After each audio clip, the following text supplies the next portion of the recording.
السلام عليكم ورحمة الله وبركاته. إن الحمد لله نحمده ونستعينه ونستغفره ونعوذ بالله من شرور أنفسنا ومن سيئات أعمالنا. من يهده له ومن يضلله فلا هادي له. وأشهد أن محمدا صلى الله عليه وسلم وأشهد أن لا إله إلا الله وحده لا شريك له وأشهد أن محمدا صلى الله عليه وسلم عبده ورسوله. يا أيها الذين آمنوا اتقوا الله حق تقاته ولا تموتن إلا وأنتم مسلمون. يا أيها الناس اتقوا ربكم الذي خلقكم من نفس واحدة وخلق منها زوجها رجالا كثيرا ونساء. اتقوا الله الذي تساءلون به والأرحام إن الله كان عليكم رقيبا. يا أيها الذين آمنوا اتقوا الله وقولوا قولا سديدا يصلح لكم أعمالكم ويغفر لكم ذنوبكم ومن يطع الله ورسوله فقد فاز فوزا عظيما. ألا إن أصدق الكلام كلام الله وخير الهدي هدي محمد صلى الله عليه وسلم وشر الأمور محدثاتها وكل محدثة بدعة وكل بدعة ضلالة وكل ضلالة في النار. أما بعد فمرحبا بكم en cette soirée du vendredi 28 Safar 1429 qui concorde au 7 mars 2008. Et je suis content, alhamdoulilah, de vous retrouver. J'espère que tout le monde, Inch'Allah Ta'ala, est en bonne santé et que sa foi, Inch'Allah Ta'ala, va bien et a augmenté. Pendant mon absence, il m'arrivait de temps en temps de rentrer au Paltalk et juste un coup d'œil pour voir ce qui se passe. Et j'ai été très déçu. D'abord, je n'oublierai pas de dire, Inch'Allah Ta'ala, que c'est le 10e cours. Pour ceux qui enregistrent, c'est le 10e cours de la personnalité de la musulmane. Et j'ai dit, et j'ai été très déçu de voir que, et comme toujours bien sûr, d'autres salles, de nouvelles salles ont pris quoi? De nouvelles salles ont vu le jour. Et si au moins c'était des salles qui propageaient la sunna, ou bien qui propageaient le din sahih. Mais le malheur, c'est que ce sont des salles d'égarement et des salles, ceux qui les suivent à Jahannam. Je citerai la salle la plus dangereuse de notre temps maintenant, c'est-à-dire de ces moments-là, ou bien de ce mois, ou bien de ces mois, la salle la plus dangereuse qui s'appelle le silence est une sagesse. La salle des Habash, qui disent que les grands ulama sont des kuffars. Tous les ulama, les grands ulama sont des kuffars. Et ils ont comme ruse de prendre les pseudos des ulama. C'est pour ça que celui qui fait le dars prend le pseudo de quoi? De Bukhari. Comme quoi, toi tu dis Bukhari, masha'Allah, donc c'est la sunna. Bukhari, Muslim, masha'Allah. Et les sœurs et les frères prennent les pseudos de Kada, Rabi'a, Abdullah, Kada, pour tromper les gens, pour servir d'appât. Alors que eux tous ils disent que les kafir, muslim et kafir. Parce que Bukhari dit que Allah descend, Allah rit, Allah a des yeux. Et tous ceux qui disent comme ça, ils disent comme disait le prophète, ce sont des kuffars. Donc pour les Habash, Ibn Taymiyyah est kafir, Ibn Qayyim est kafir, Ibn Kathir est kafir, Sheikh Ibn Baz est kafir, Sheikh Ibn Uthaymin est kafir, Bukhari est kafir, tous sont des kuffars. Et j'ai été très déçu que leur nombre augmentait de jour en jour. 10, 15, 20, 30, 40, ils sont arrivés même une fois à 50. 50. Allah l'azim. Tellement les gens sont faibles, ils n'ont pas de science, ils rentrent là-bas et sont appâtés par l'appât qu'on leur met sur l'enfant et ils rentrent, ils croient qu'ils sont en train d'apprendre le din, masha'Allah, alors que il est triste de voir des assidus ignorants entrer dans tous les salons venus, pourtant ils sont prévenus. On a beau dire aux gens, aux frères et aux sœurs, aux assidus, aux élèves, aux salafiyoun, aux salafiyat, attention, attention les salles, mais certains et certaines d'entre eux et d'elles rentrent, je ne sais pas pourquoi. Ils ont un plaisir à assister. Et ils ne savent pas que, sachant que c'est une salle d'égarement, si tu assistes avec le but d'assister, tu as des péchés. Pourquoi? Parce que tu fais. Tu es en train de multiplier leur nombre et de faire croire à celui qui fait le dars qu'il est, masha'Allah, la preuve, vous êtes nombreux. Et tu fais croire à celui qui rentre dans la salle, qui hésitait, tu lui fais croire qu'il faut rentrer. Regarde, moi je suis salafi, salafiyya, je suis connu et je suis dans cette salle. Donc tu donnes une tazkiya. Tu donnes indirectement une tazkiya à celui qui fait le dars. Comprenez bien. Et le nouveau, quand il rentre, il dit, Akhouya, c'est une bonne salle. Moi j'ai vu tel et tel qui sont des vrais salafis, je l'ai vu dans cette salle. Il n'est pas fou de rester dans cette salle si la salle n'était pas bien. Donc il rentre. Il rentre à cause de qui? À cause de toi. C'est toi le fautif, c'est toi la fautive. Ce qui est désolant aussi, c'est que toutes les fois, je dis, quand vous rentrez, par exemple, dans ma salle, ou bien dans une autre salle des repères, je vous ai toujours dit fermez les PV, surtout les sœurs. Pourquoi? Parce que ceux-là, les habash, qu'est-ce qu'ils font? Ce ne sont pas comme les takfiriyoun. Non, ceux-là, ils ont beaucoup de ruses. Ils font beaucoup d'efforts. Ce ne sont pas des gens qui dorment. Ils rentrent dans la salle, ici par exemple. Maintenant, ils vont rentrer et ils vont inviter comme ça des gens. Non, invite. Ils vous marquent d'abord, ils vont vous marquer sur leur liste. Et ils commencent à inviter. Comme ça, l'aveugle invite, invite, invite, invite. Est-ce que tu trouves dans leur salle que tu le veuilles ou pas? Non, invite, invite. C'est pour ça que moi, je dis, toute personne qui vous invite dans la salle, donnez-moi son pseudo. Comme ça, moi, qu'est-ce que je fais? Cette personne, je la mets dans ma liste. Je la mets, parce que je vous ai dit une fois, ce salon-là, avec le nouveau pseudo que j'ai, je ne mets dans ma liste que celui auquel j'interdis d'entrer. Je le mets dans la liste parce que je le bloque. Il ne pourra plus jamais rentrer dans cette salle. Jamais, plus jamais, pour inviter. Regardez comment ils sont dans l'égarement, ils sont dans la perdition et ils ne dorment pas. Ils font des efforts pour inviter les gens pour qu'ils les fassent rentrer dans leur salle. Subhanallah. Et le prochain dars, Inch'Allah Ta'ala, sera spécialement sur ceux qui ne connaissent pas qui sont les Habash, qui sont très répandus en France. Très très répandus en France.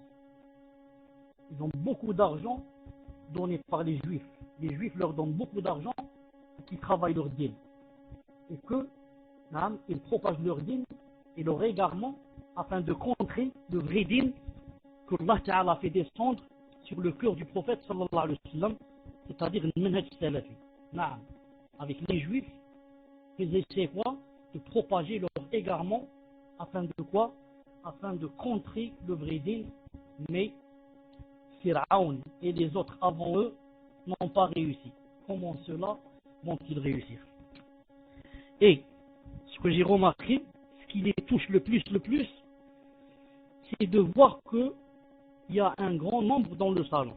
S'ils voient un grand nombre, ils ne supportent pas cela. C'est pour ça qu'ils rentrent dans la salle à inviter, pour faire sortir les gens. La fois passée, si vous vous souvenez, quand il y avait dans ce salon, Masha'Allah, 250, quand ils rentraient, ils disaient quoi? Ils disaient Chalabi et les 150 Kaba. Ils ne disent pas les 200. Ils voient qu'il y a 250.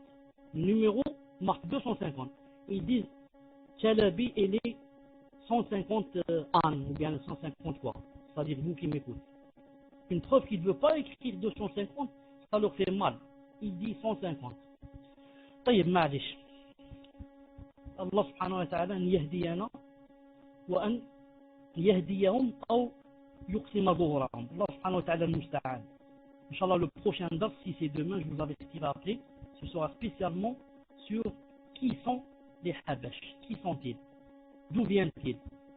Quel est leur aqidah? Que veulent-ils? Quoi credo? Et que veulent-ils?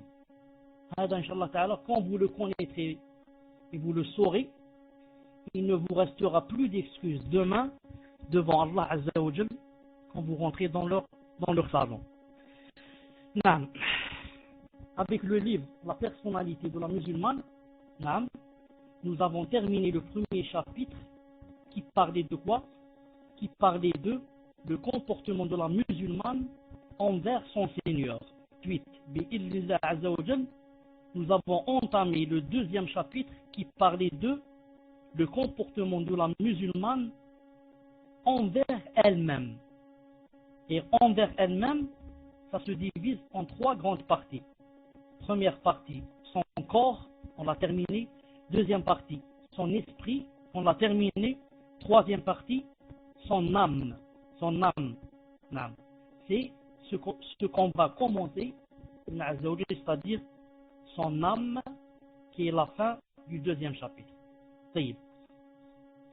Avant cela, une petite révision avec ce qu'il y a au cinquièmement. Au cinquièmement du deuxième chapitre. Avant de commencer son âme, on avait dit, elle se consacre à la lecture. Bismillahirrahmanirrahim.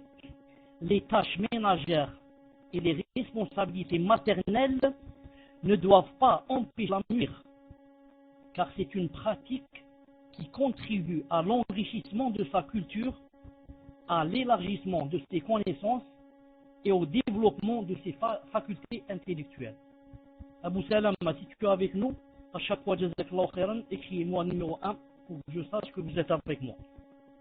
Une musulmane qui a su que la demande du savoir est une obligation qui incombe à tout musulman et à toute musulmane, ne saurait abandonner la lecture. En dépit de ses occupations, elle doit profiter de certains moments et les consacrer à la lecture d'un livre ou d'une revue dont le contenu est sain et utile. Je veux dire avant cela que la vraie musulmane commence d'abord par le Coran. La vraie musulmane, le vrai musulman aussi, doit avoir une relation avec le Coran et essayer au maximum d'en lire chaque jour, ne serait-ce que quelques versets. Ne serait-ce que quelques versets. La femme qui est menstruée peut lire sans toucher le livre, ou bien lire ce qu'elle apprend comme ça de sa tête, le réciter seulement sans toucher le livre. Afin d'élargir ses perspectives intellectuelles et développer ses acquisitions culturelles, il est préférable de diversifier ses lectures et de s'intéresser aux différents domaines du savoir. Vous avez vu avec moi la fois passée, Aïcha, notre mère, radiyallahu ta'ala anha, comment elle connaissait beaucoup de matières. Entre autres, elle était très forte en arabe, très forte en poésie, très forte en toutes les matières. Où tu parles, elle parle avec toi. Où tu parles, tu la trouves avec des dalils, masha'Allah. C'est comme ça que le musulman doit, bi'idhn azza wa jal, essayer au maximum d'élargir ses connaissances dans tous les domaines utiles. Dans tous les domaines utiles pour qu'il soit bien cultivé. Comme ça, lorsqu'il parle avec des gens, il ne reste pas bouche bée. Mais il a toujours quelque chose à dire, bi'idhn azza wa jal. Surtout si, à chaque fois qu'il dit une chose, le hadith et le Coran bi'idhn azza wa jal. À part quand c'est la spécialité. Il ne va pas parler de cardiologie, ni de mécanique, etc., si ce n'est pas sa spécialité. Maintenant, on commence par troisièmement, son âme. Le dars d'aujourd'hui, troisièmement, son âme. Une musulmane avisée s'évertue constamment à purifier par des pratiques cultuelles. L'évocation d'Allah, l'azkar, l'évocation d'Allah et la récitation du Coran à des horaires réguliers et déterminés. Chaque personne a un temps qui lui est propre. Moi, je ne peux pas te dire qu'il faut lire le Coran à 10 heures du matin, ni à 2 heures de l'après-midi, ni à 18 heures. C'est toi qui sais. Mon emploi du temps varie, mais pas comme mon emploi du temps. Moi, je suis imam, toi, tu es ingénieur, l'autre, il est médecin. Chacun a son propre emploi du temps, son propre. Celle-là, elle est à la maison, celle-là, elle travaille, celle-là, elle n'a pas d'enfants, l'autre, elle a des enfants. Chacune a son propre emploi du temps. Il y a des gens qui peuvent lire et qui trouvent beaucoup de plaisir à lire après Salat al-Fajr. Mieux qu'eux, trouvent beaucoup de plaisir.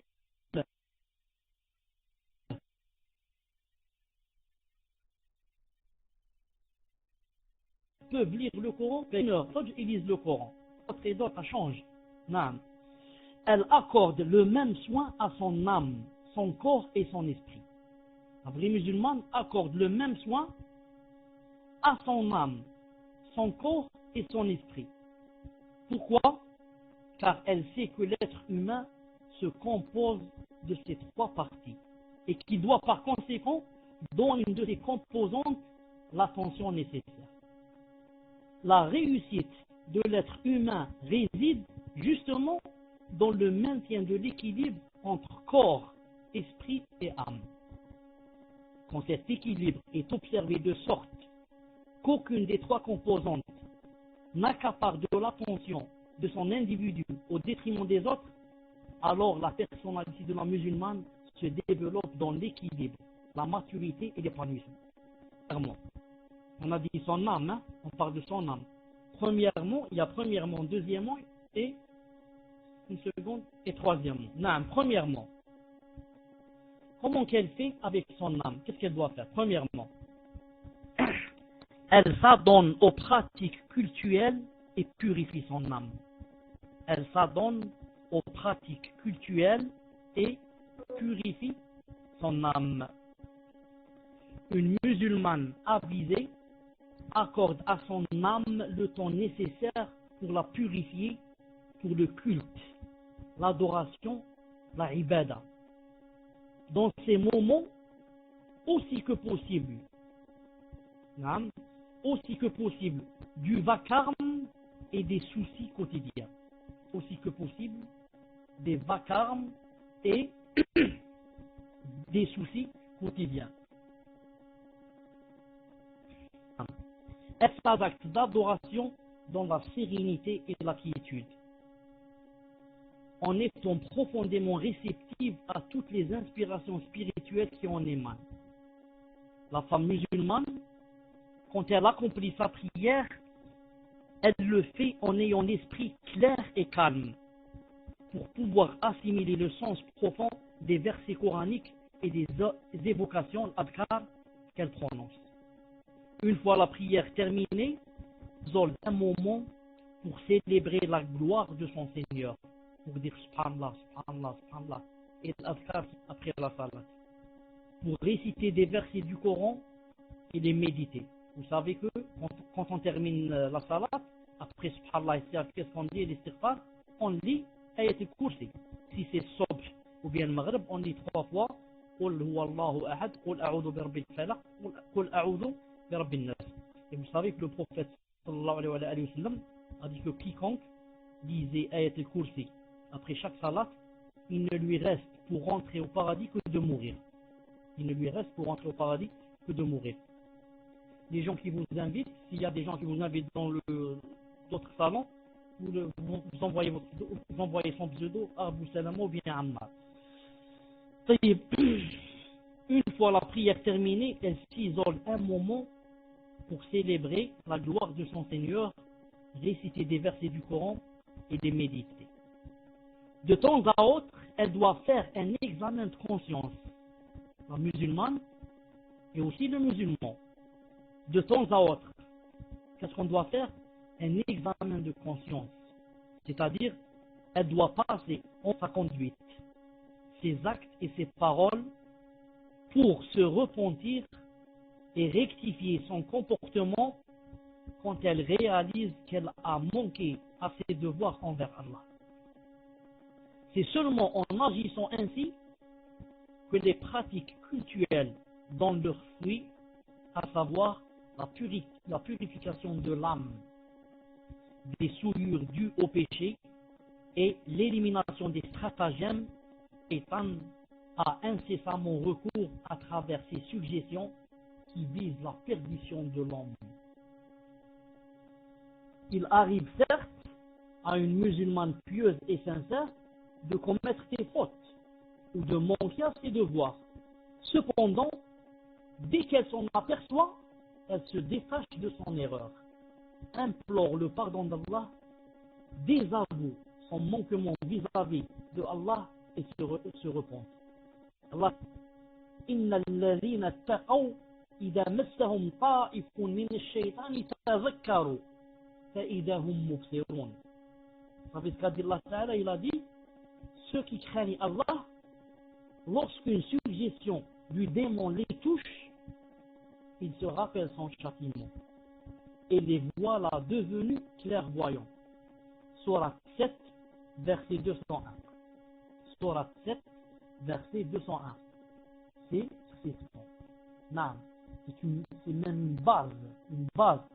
Car que dit ce verset? Il dit, ceux qui craignent Allah, lorsqu'une suggestion du démon les touche, ils se rappellent le châtiment d'Allah et les voilà devenus clairvoyants. Donc ce verset montre quoi? Montre que même ceux qui craignent Allah, car il a commencé par dire ceux qui craignent Allah. Donc ce verset montre que même ceux qui craignent Allah font des erreurs et font des fautes. C'est pour ça que il n'y a personne qui ne fait pas de faute, comme a dit le prophète sallallahu alayhi wa sallam.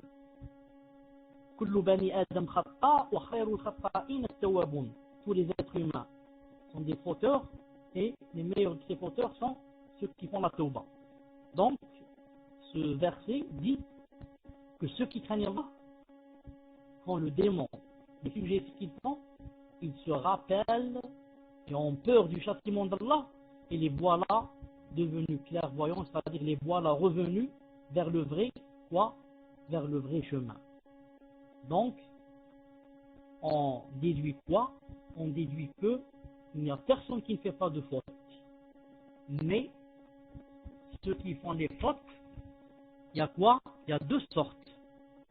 Il y a celui qui fait la faute et il se rappelle le châtiment d'Allah, a peur, regrette et revient vers Allah. Et il y a celui qui fait la faute et ne se rappelle pas le châtiment, ne regrette pas et ne revient pas vers Allah. C'est pour ça que vous remarquez sûrement que il y a une grande différence entre quoi? Entre le péché qu'a fait alayhi salam et le péché qu'a fait qui? Qu'a fait le shaitan. Le shaitan a fait un péché et Adam alayhi salam a fait un péché. Mais est-ce que les deux péchés sont-ils semblables? Et est-ce que les deux pécheurs qui ont fait la faute sont-ils semblables? Non, jamais. Adam alayhi salam, quand il a fait la faute, il est venu vers et a demandé le pardon. Le shaitan, quand il a fait la faute, il n'est pas revenu. Il a continué dans le faux. Et il a même fait des menaces, etc., qu'il essayera d'égarer au maximum de gens. Donc vous voyez que le vrai croyant, le vrai musulman, la vraie musulmane, on ne dit pas celui qui ne fait pas de faute, mais on dit celui qui, lorsqu'il fait des fautes, revient vers Allah subhanahu wa ta'ala, regrette, repousse et demande pardon. À ce sujet, on rapporte que le messager d'Allah sallallahu alayhi wa sallam a dit à ses compagnons, renouvelez votre foi. Ô messager d'Allah, ils ont dit, comment devrions-nous la renouveler? Il leur répondit, dites fréquemment la ilaha illallah. Renouvelez votre foi fréquemment la ilaha illallah. Dans ce livre que je suis en train de lire, dans la marge, il est dit que c'est un hadith dans la crédibilité des transmetteurs est jugée excellente. Alors que, en vrai, c'est un hadith faible. Naam, Cheikh Al-Albani rahimahullah a dit, ce hadith où il est dit, renouvelez votre foi en disant La ilaha illallah, c'est un hadith faible. Mentionné dans le livre Za'if Targhib ou Tarhib de Cheikh Al-Albani, numéro 925. Pourtant, c'est un hadith très connu. Beaucoup de gens disent ce hadith. Surtout, les Tabliriyoun. Les Tabliriyoun, ce hadith est toujours au bout de leurs lèvres. Naam. Dites la ilaha illallah, dites renouvelez votre foi en disant la ilaha illallah. Tellement, c'est un hadith faible. Mais, par contre, je vais vous dire un autre hadith qui est là, mais qui est sahih, authentique, et qui malheureusement n'est pas sur le livre, où le prophète sallallahu alayhi wa sallam a dit Inna al-iman la yakhlaqu fi jawfi ahadikum kama yakhlaqu ath-thawb fas'alu Allah ta'ala an yujaddida al-iman fi qulubikum. Hadith authentique, sahih al-jami' numéro 1590, sahih al-jami' de Cheikh Al-Albani numéro 1580. Qu'a dit ici le prophète alayhi salam? Il a dit Inna al-iman la yakhlaqu fi jawfi ahadikum kama yakhlaqu ath-thawb. Il a dit la foi, naam, disons vieillit, disons faiblit, plutôt même vieillit c'est mieux, naam, dans le ventre, dans votre ventre, naam, comme vieillit, comme s'use, naam, le vêtement. Vous voyez que le vêtement, il s'use. Si tu as un manteau qui a 10 ans, ce n'est pas comme celui qui a un manteau qu'il a acheté, ça fait un mois. Celui qui a 10 ans, là, s'il est tout usé, il devient délabré. Et s'il n'est pas déjà déchiré, il va devenir, très bientôt, on va le jeter. Non. Pourquoi? Parce qu'il s'est usé. Ça fait 10 ans, 15 ans, 20 ans, il va s'user. Il a dit, sallallahu alayhi wa sallam, la foi aussi s'use. La foi s'use. Ensuite, il a dit, فَاسْأَلْ تَعَالَى أَنْ يُجَدِّدَ الْإِيمَانَ فِي قُلُوبِكُمْ. Il a dit, demandez à Allah Ta'ala de renouveler la foi dans vos cœurs. C'est un hadith authentique. Donc la sunna c'est quoi? Quand on sent que notre foi affaiblit, ce n'est pas, comme a dit le hadith faible, de dire la ilaha illallah, la ilaha illallah, la ilaha illallah, mais de demander à Allah, de demander, naam, on demande à Allah de nous renouveler la foi, car elle se renouvelle bi'idhnillahi azza wa jalla. Ainsi, à travers les actes d'adoration, l'évocation d'Allah, d'Ikr Allah et l'examen de conscience dont on vient de parler, elle doit faire un examen, la musulmane parvient à purifier et consolider son âme. Elle doit constamment agir en ayant présente à l'esprit la crainte d'Allah. Il ne fait alors que ce qu'il agrée, Azza wa Jal. Il s'abstiendra de tout ce qui attire son courroux. Grâce à cette attitude, elle sera dans le droit chemin et ne s'en écartera point. Je reviens sur le point où on a dit que de temps à autre, elle doit faire un examen de conscience. Elle doit passer en revue sa conduite, ses actes et ses paroles pour se repentir et rectifier son comportement quand elle réalise qu'elle a manqué à ses envers. Non, ça ce n'est pas seulement pour les femmes, c'est aussi pour les frères, c'est pour tout le monde. C'est pour chaque musulman. De temps en temps, non, il doit s'isoler un peu et s'asseoir et réfléchir. Non, quelle faute ai-je faite? Qu'est-ce que j'ai fait aujourd'hui, qu'est-ce que je n'ai pas fait? Qu'est-ce que j'ai fait hier, qu'est-ce que je n'ai pas fait? Que devais-je faire et que je n'ai pas fait? Que devais-je délaisser alors que je l'ai fait? Il se repentit, et il demande à Allah Ta'ala d'accepter son repentir et il demande à Allah Ta'ala de renouveler sa foi et comme ça. Car le prophète sallallahu alayhi wa sallam a dit dans un hadith authentique, il a dit que le musulman c'est comme l'épi de blé. L'épi, qu'est-ce qu'il a l'épi? Il est là debout et à chaque fois qu'il y a le vent, qu'est-ce qui lui arrive l'épi? Il se penche vers le sol. Le vase il se redresse. C'est ça le musulman, comme a dit le prophète sallallahu alayhi wa sallam, dans un hadith authentique rapporté par Cheikh Al-Albani rahimahullah. Il a dit quant à l'hypocrite ou bien le kafir, il a dit il est là comme un sapin, ou exactement comme un pin. Le pin, c'est un arbre qui est plus solide et plus haut que le sapin. Il a dit il est comme le pin, avec P-I-N. Il ne bougeait, aucun vent ne le fait bouger. Mais, jusqu'à ce que ça soit quoi, sa fin, jusqu'à ce qu'il soit exterminé en sortant de ses racines. Aucun vent ne fait bouger le pain. D'accord. Mais, si Allah Ta'ala veut, il lui envoie quelque chose qui lui le fait sortir de ses racines. On le trouve là-bas, jeté à 10 mètres plus loin. Un tremblement de terre ou autre chose. Éclair ou bien, ça fait sortir de les racines. Donc vous voyez, le croyant, le musulman, c'est comme l'épée. Il tombe et il se relève. Il tombe et il se relève. Une faute, repentir. Une faute, repentir. Une faute, repentir. Toujours debout, toujours debout. Donc l'autre, le kafir, il est toujours debout, au contraire, mais d'un coup, on le trouve, a'udhu billah, jeté dans une mer où il s'est suicidé ou il ne sait pas ce qui lui est arrivé. Nous on dit, celui-là, masha'Allah, il résiste. Il résiste pas. C'est pas vrai.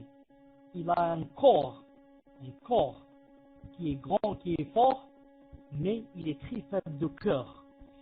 Et le musulman a un corps qui est très faible, parce qu'il jeûne beaucoup, fait beaucoup de salat et ça, il a un cœur très fort. C'est pour ça qu'Allah Ta'ala, en parlant des hypocrites, il a dit إِذَا رَأَيْتَهُمْ تُعْجِبُكَ أَجْسَامُهُم. Il a dit, si tu les vois, les hypocrites, leurs corps vont te plaire. Ils sont forts, ils sont bien habillés, bien parfumés, bien ceci. Et tu dis, celui-là, il est masha'Allah. Alors que une petite maladie, et il commence à trembler.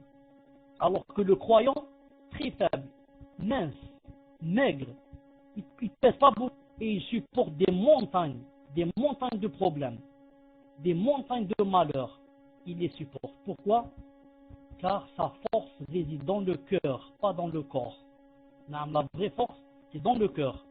C'est pour ça que le prophète sallallahu alayhi wa sallam a dit dans le hadith que vous connaissez tous, Ala wa inna fi jasadi mudra, idha salahat salaha sa'irul jasad. Et la fin du hadith, il a dit, dans le corps, il y a quoi? Un morceau de chair, et si ce morceau de chair est bien, tout le corps sera bien. Il parlait de quoi? Il a dit le cœur. Le cœur. Allah subhanahu wa ta'ala yu'afiyana wa yu'afiya qulubana wa yu'atiyana qalban qawiyan. Naam. طيب. Deuxième point.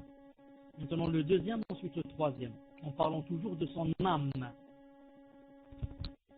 Elle fréquente Abu Salma. Écrit les titres. Écrit. Deuxièmement.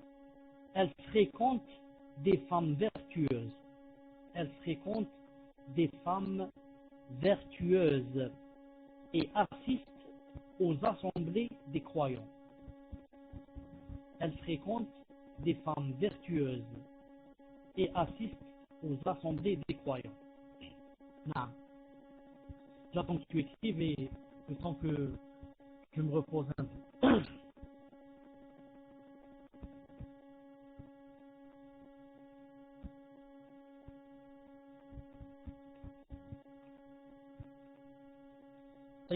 On ne sait jamais que Abu Salma peut-être n'est pas avec nous. Donc je dis, afin d'atteindre ce haut degré spiritualité, la musulmane doit choisir pieuse, pure et vertueuse. Elle doit choisir une femme qui lui voue une amitié sincère, lui porte conseil et ne la trompe ni par l'acte ni par la parole. C'est-à-dire que elle fréquente des femmes vertueuses et assiste aux assemblées des croyants. Non, des croyants, pas des ulama. Et elle assiste aux assemblées des croyants. Ça y est. Je vais mettre la musique très importante afin d'atteindre ce haut degré de spiritualité. La musulmane doit choisir une amie pieuse, pure et vertueuse. Elle doit choisir une femme, c'est-à-dire une amie, qui lui voue une amitié sincère, lui porte conseil et ne la trompe ni par l'acte ni par la parole. La compagne pieuse a en effet un impact considérable sur la conduite de toute musulmane. Pourquoi? Car elle contribue à la consolider dans le droit chemin et l'aide à acquérir les bonnes manières et les mœurs nobles. Car, de façon générale, ceux qui se rassemblent se ressemblent. À ce sujet, un poète arabe disait: ne t'enquière pas, ne cherche pas, c'est-à-dire, ne t'enquière pas sur la personne, mais sur son compagnon, car toute personne suit l'exemple de celui qu'elle accompagne. Non, ne t'enquière pas sur la personne, ne cherche pas qui est cette personne, mais sur son compagnon, cherche qui est son compagnon, car toute personne suit l'exemple de celui qu'elle accompagne. Et mieux que ce qu'a dit ce poète, c'est ce qu'a dit le prophète sallallahu alayhi wa sallam: innama ad-dinu innama ar-rajulu ala dini khalilih falyanzur ahadukum man yukhalil. Il a dit chaque personne c'est d'après quoi? D'après le digne de son compagnon. Il a dit alors que chacun de vous voit qui est son compagnon, qui est son ami intime. Notre poète a dit: en fréquentant les gens nobles, tu seras considéré comme eux. Tâche donc de ne te familiariser qu'avec cette catégorie. Donc vous savez que c'est d'après qui on fréquente, qui on est. Car il est impossible, par exemple, que quelqu'un de pieux puisse fréquenter quelqu'un qui est pervers. D'ailleurs, même le pervers n'aime pas fréquenter quelqu'un de pieux. Ensuite, quand on est pieux et pieuse, et on reste, on s'assoit, on discute beaucoup avec les pervers et les perverses, qu'est-ce qui va se passer? Moi, qui avais un peu de ma foi, va faiblir. Parce que les pervers et les perverses, ceux de la dunya, ne parlent que de la dunya et des péchés. Non. Même s'ils ne parlent pas de péché et de haram, ils ne te parlent que de la dunya, du matin au soir. On a acheté, on va construire, on va faire ceci, on va... du matin au soir. Alors ça va te faiblir. Il va te dire, en fin de compte, on se permet toutes ces choses et moi je ne me permets pas. Tu vas même dire pourquoi Allah Ta'ala a fait de cette personne une riche et pas moi. Pourquoi ceci, pourquoi cela. Et tu vois ta foi qui va commencer à faiblir. Et le contraire est vrai. Quand tu t'assois avec quelqu'un qui est pieux, et voilà qui te donne un hadith. Et voilà qui te fait rappeler un verset. Et voilà qui te dit, attention au khti, c'est une nasiha pour toi, il ne faut pas faire ceci, il ne faut pas faire cela. Et voilà que tu dis subhanallah al-azim. Tu dis wallah, j'avais oublié. Alhamdoulilah, tu m'as rappelé ça. Subhanallah, ça fait longtemps que je n'ai pas entendu ce hadith. Et voilà que tu sens que ta foi commence à, masha'Allah, à s'élever. Tu sens que ton cœur commence, masha'Allah, à s'agrandir. Tu sens que la sérénité commence à descendre dans ton cœur. Et comme ça. C'est pour ça que le prophète sallallahu alayhi wa sallam a dit: Sahib illa mu'minan, ne fréquente qu'un croyant. La tusahib illa mu'minan.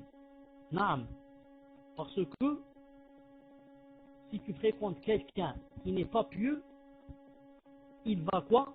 Surtout si toi tu ne fais pas de da'wah et si ta foi est faible, il va quoi?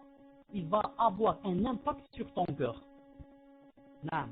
Il va avoir un impact sur ton cœur.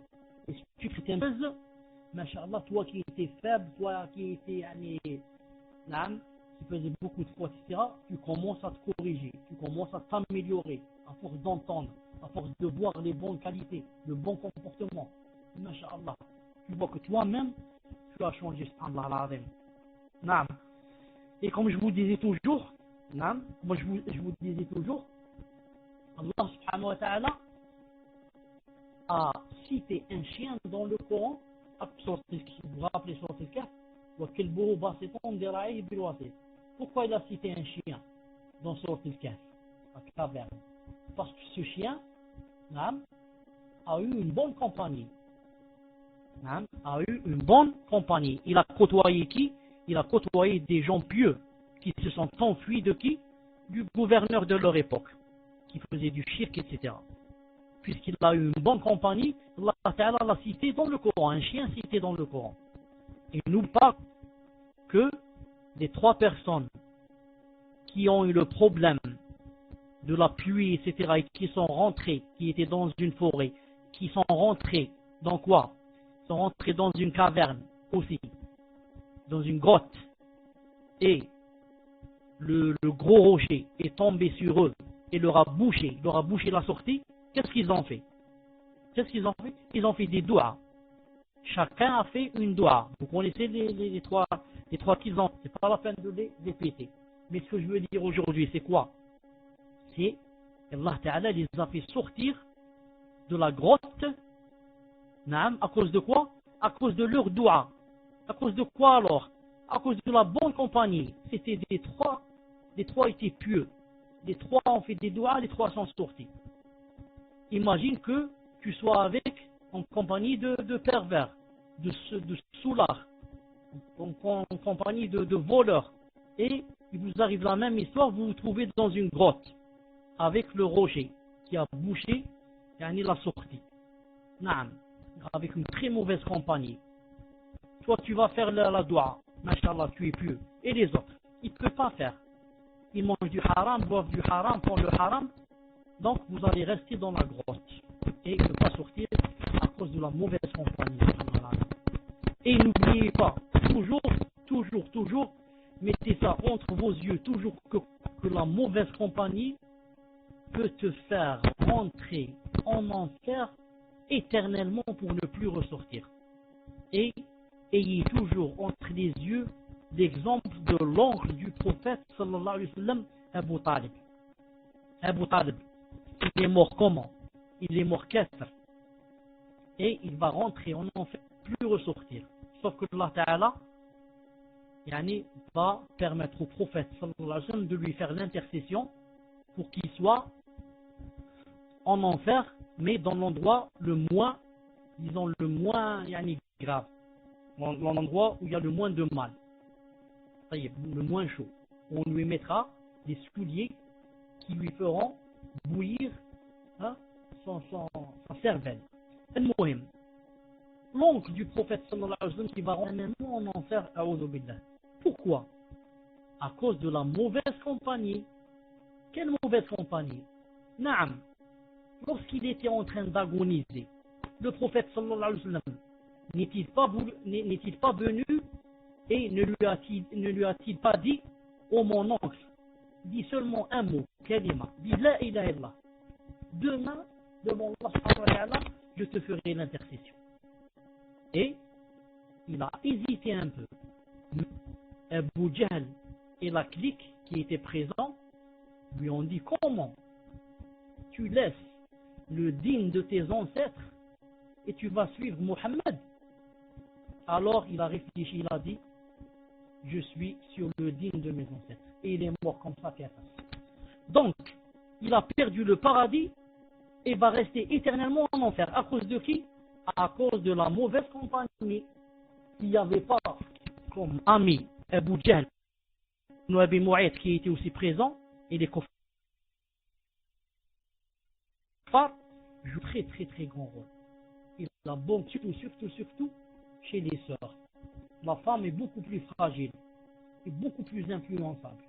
Non. C'est pour ça que la sœur, même le frère aussi, tout le monde est faible. Tout ce que les sœurs doivent faire beaucoup d'efforts pour ne fréquenter que celles qui veulent avancer dans le dîn. Je ne perds pas mon temps du matin au soir à parler de choses qui ne m'avancent pas. Si au moins elles ne m'avançaient pas. Mais on parle de choses qui me font reculer. Je n'apprends rien et je recule, je recule, je recule. Des gens m'écrivent, ils me disent, ah, on est tout à fait en bas. Wahda Alexis a dit, je veux tout jeter et revenir comme j'étais auparavant. A'oudou billah, a'oudou billah, a'oudou billah. Naam. Il ne faut jamais faire confiance à une personne avant que, comme disait Abdullah ibn Mas'oud et les autres, avant qu'elle ne rentre dans sa tombe. Moi, toi, grand savant, tout le monde ne fait jamais confiance et tu dis que celui-là c'est terminé, il va aller au paradis alors qu'il est toujours vivant. Tu ne sais pas. Une minute d'ici, une demi-heure, qu'est-ce qui va se passer? Et Allahu A'lam comment il va mourir. C'est pour ça que c'est très difficile. C'est très difficile pour ceux qui ne font pas les causes et ne font pas les sabab. Il est du matin au soir avec des gens qui sont pas bien, des frères qui sont très faibles de foi, des sœurs qui sont très faibles de foi, et il te dit, elle te dit, moi grandir, ma foi est toujours faible. Naam, elle est toujours faible et elle restera toujours faible. Tu n'as rien fait pour la fortifier. Naam. Tu es faible, tu as besoin de médicaments, tu ne veux pas prendre les médicaments, tu resteras toujours comme ça. Tu ne prends ni les médicaments, ni tu fais les doigts. Tu resteras toujours comme ça avec le virus que tu as. Non. Donc, qu'est-ce qu'il a dit? La musulmane doit assister aussi aux assemblées dont le thème de discussion est l'islam, où les participantes méditent la toute-puissance d'Allah et ses bienfaits, et s'engagent à éviter les péchés et à accomplir des actes d'obéissance avec dévotion. Grâce à ce genre de réunion, les âmes se purifient, les cœurs s'emplissent de foi et les individus parviennent à la quiétude et se hissent à un degré sublime de spiritualité. C'est en écoutant qu'on charge la batterie. On a tous une batterie. C'est quoi notre batterie? C'est le cœur. Exactement comme la voiture. La voiture a une batterie et nous on a une batterie. La voiture, sa batterie, on lui met un liquide spécial. Et nous, qu'est-ce qu'on doit mettre à notre cœur? C'est quoi le liquide? C'est écouter le Coran, écouter les hadiths, faire des évocations, écouter des doros, parler dans le dîn. Ça charge la batterie de ton cœur. Si tu restes loin de tout cela, un certain temps assez long, ta foi va automatiquement et obligatoirement faiblir. Et ta batterie va être très faible. Ton cœur va sentir que ta foi est très faible. C'est pour ça qu'on doit faire des efforts, bien entretenir notre batterie. Ensuite, il a dit on rapporte qu'à chaque fois que Abdullah ibn Rawaha rencontrait l'un des compagnons du messager d'Allah, sallallahu alayhi wa sallam, il lui disait: viens accroître la foi, viens accroître notre Seigneur pendant une heure. Viens accroître la foi en notre Seigneur pendant une heure.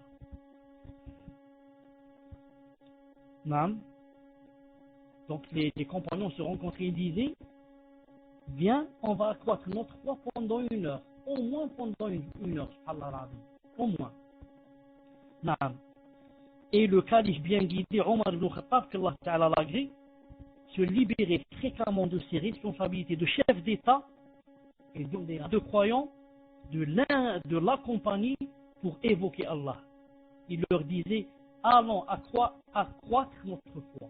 Allons accroître notre foi. Voir Hayat Sahaba, volume 3, page 329. Je vous ai dit tout à l'heure que le prophète lui-même nous a demandé qu'il fallait renouveler notre foi. Et comment la renouveler? La renouveler en demandant à Allah subhanahu wa ta'ala de quoi? De la renouveler. Et non pas en disant la ilaha illallah, car j'ai dit que c'est un hadith faible. Naam. Omar radiallahu ta'ala anhu fut pourtant un homme qui s'était voué à la piété et à la dévotion. Malgré cela, il se sentait de temps en temps le besoin de purifier son âme. Il lui a accordé certains moments pour la rendre sereine et apaisée, loin des soucis de la vie et des occupations du quotidien. Ce fut également le cas de Mujahid al-Lagli. Quand il marchait avec ses compagnons, il leur disait « Asseyez-nous un moment pour accroître notre foi ». Donc tout musulman et musulmane est chargé de fortifier sa foi, la purifier, hisser son âme vers le haut et la protéger de retomber vers le bas. Allah Ta'ala a dit par l'âme et celui qui l'a harmonieusement façonné, il lui a alors immoralité, de même que sa piété, a réussi certes celui qui l'a purifié et a perdu certes celui qui l'a corrompu. Donc Allah Ta'ala a dit قد أفلح من زكاها وقد خاب من دساها. Il a dit que a réussi et a gagné celui qui quoi? Celui qui a réussi à purifier son âme, et a perdu celui qui quoi? Celui qui a corrompu son âme. Allah Ta'ala nous a donné à tous une âme. Ensuite, il t'a montré, il t'a même exhorté, à ce que tu purifies ton âme. Il t'a dit attention, ton âme, il y a deux chemins. Le chemin qui mène à moi et à mon paradis. Il y a le deuxième chemin qui mène à qui? Qui mène à l'enfer. Là, le chemin du shaitan qui mène à l'enfer. Il t'a dit attention, suis celui qui mène au paradis. Et voilà faire pour le suivre. Et voilà ce que tu ne dois pas faire pour ne pas aller en enfer. Voilà ce que tu ne dois pas faire. Donc tout est clair. Tout est clair, bi'idna azza wa jalla. Maintenant, donc il nous a demandé de purifier nos âmes, de ne pas les laisser comme ça corrompus, sinon on va aller en enfer. Et aucune personne ne peut dire demain, Ya Allah, ce n'est pas de ma faute. Non, Ya Allah, ce n'est pas de ma faute. Une seconde, Inch'Allah ta'ala, une seconde téléphone, une seconde.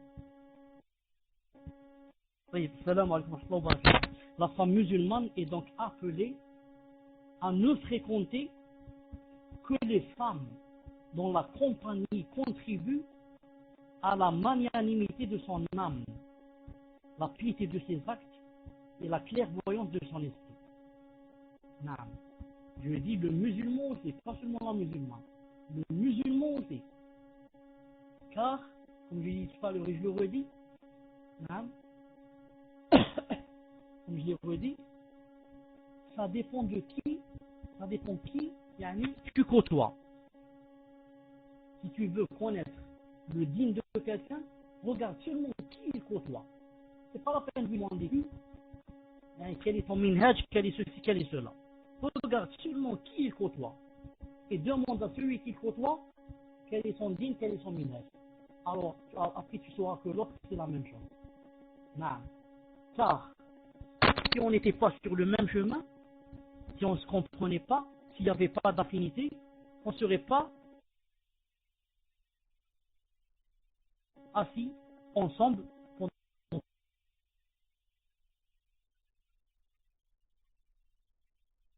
tout ce temps des mots. Vite fait, et toi, tu veux aller au bar. Donc là, on ne peut plus se comprendre. Naam. Moi, le vendredi, je veux aller à la mosquée. Toi, le vendredi, tu veux aller à la plage. Alors là, on ne peut pas se comprendre. Naam. Vite, yani, on comprend qu'on n'est pas sur les mêmes ondes. Maintenant, si on se comprend, ça veut dire que quelque chose ne va pas. Ça veut dire que donc on se ressemble. Naam. Comme je disais tout à l'heure, naam, ne se rassemblent que